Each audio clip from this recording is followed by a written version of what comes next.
Če rečem mladost, bo marsikdo pomislil na prvega Renaulta Twingo. Je bilo noro z njima, ne? Marsikdo med vami ga je izrabil za odkrivanje sveta, ko ste prespali v njem v največjih prestolnicah v Evropi. Drugi ste si v njem povečali družino. Ja, Twingo je sinonim za dobre občutke in čeprav boste nekateri rekli, pa dobro, zakaj si šel na 2 letali, da si ga prišel pobliže spoznati na špansko Ibico, je odgovor logičen. Tudi Ibica je sinonim za zabavo in dobre občutke in tudi tukaj se lahko na ekstremno majhnem prostoru fajn zabavaš.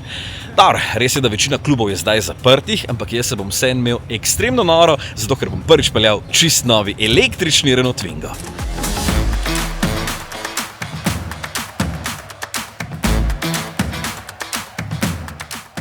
Renault sem zadnje čase že velikokrat dvignil palec in tudi pri novem Twingu jim lahko. Francozi so se držali napovedanega in oblikovno je novi električni Twingo ekstremno podoben tistemu prvemu, ki ste ga imeli tako zelo radi. Deluje navihano in vedro, dolg pa je vsega 3,79 m. Sliši se malo, ampak ker gre za električni avto, je kabina presenetljivo prostorna in prilagodljiva, kar bo marsikomu zelo pomembno.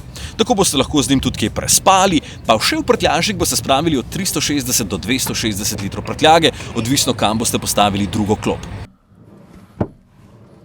Ok, mogoče ni velik, ampak za nakupe in hitre premike bo pa dost.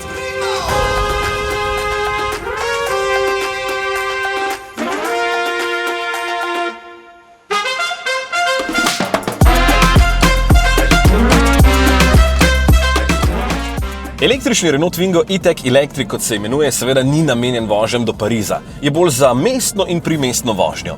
Baterija pospravi 27 kWh elektrike, kar je dovolj za WLTP doseg 263 km. Elektromotor ponudi 60 kW, kar je 82 konjev in 175 Nm navora, zato se lahko do 100 na uro požene v 12,1 sekunde in doseže hitrost 130 km/h. Pri Renaultu pravijo, da je to dovolj, ker če bi lahko drvel hitreje, bi seveda porabil tudi več energije. Dejansko je poskočen, ker je majhen in lahek, 1200 kg tehta, tako da ziher z njim ne boste med bolj počasnimi.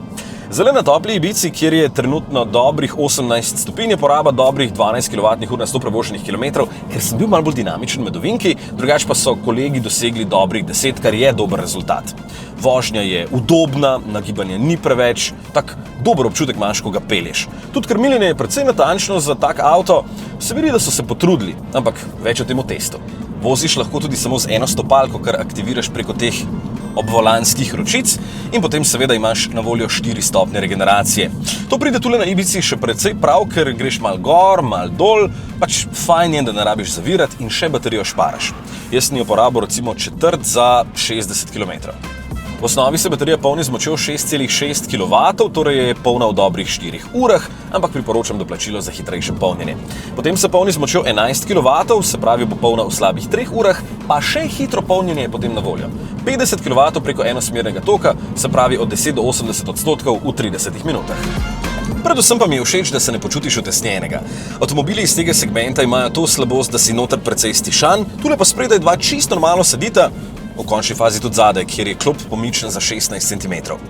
Materiali so ok, veliko je odlagalnih mest, nekatera so tudi gumirana, tako da recimo telefon tule sploh ne leti levo-desno, kar mi je všeč, pa jasno všeč mi je, da ima prezračevanje klasične gumbe. Moram pohvaliti še multimedijski sistem na osnovi Androida, ker je hiter in pameten. Na mesec imaš vključenih še 2 GB prenosa podatkov, kar ti ponuja Twingo sam in to lahko porabiš za recimo 40 ur poslušane glasbe ali pa za 3 filme. Mogoče v polsedečem položaju ali pa ležečem.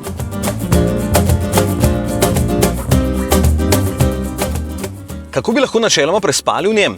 Simple. Pri najboljši opremi lahko sovoznikov naslon prekucnete naprej in tule nastane 2 metra dolg prostor, kar pomeni, da bi načeloma tule nekdo lahko spal, tudi zaradi premikanja zadnje klopi. In to pomeni, da bi v bistvu lahko čisto vsi, ki jih jaz poznam, tule noter spali. Ja, bi šlo skozi. Noben ni višji od 2 metrov.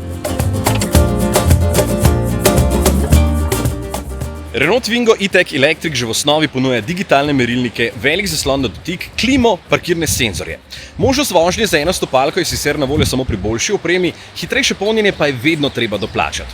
Novi Twingo prepelje 4, ima 5 vrat in iz zanesljivih virov sem izvedel, da se vas je v Sloveniji že kar nekaj odločilo zanj, pa ga nekateri sploh še videli niste. Z njim pa boste vedno našli takle lepe lokacije. Dobro, ne?